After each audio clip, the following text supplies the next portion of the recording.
Umaligtad ang isang taxi sa Davao City matapos bumangga sa poste ng kuryente.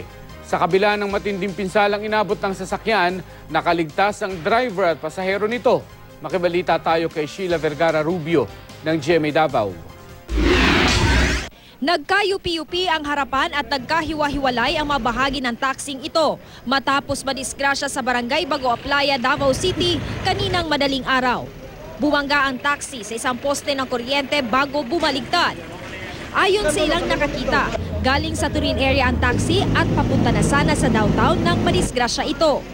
Bigla raw itong kumabig papunta sa kabilang lane at bumangga sa poste. Kusog isang padagan, ma'am. Murag bali ni kabig sa diri, ma'am ba? Gikan padangan to.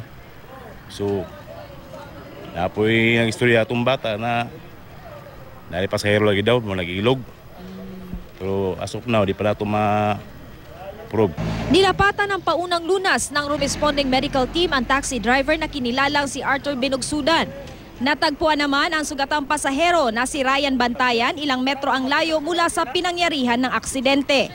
Base sa kanyang salaysay, may iiwasan daw sanang truck ang sinakyan niyang taxi pero nawala ng kontrol ang driver nito. Sir, ngano ning hawa ka sa sakyan?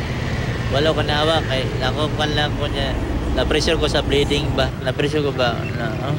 First time ang good na. Hindi pa nakapagbibigay ng pahayag ang taxi driver.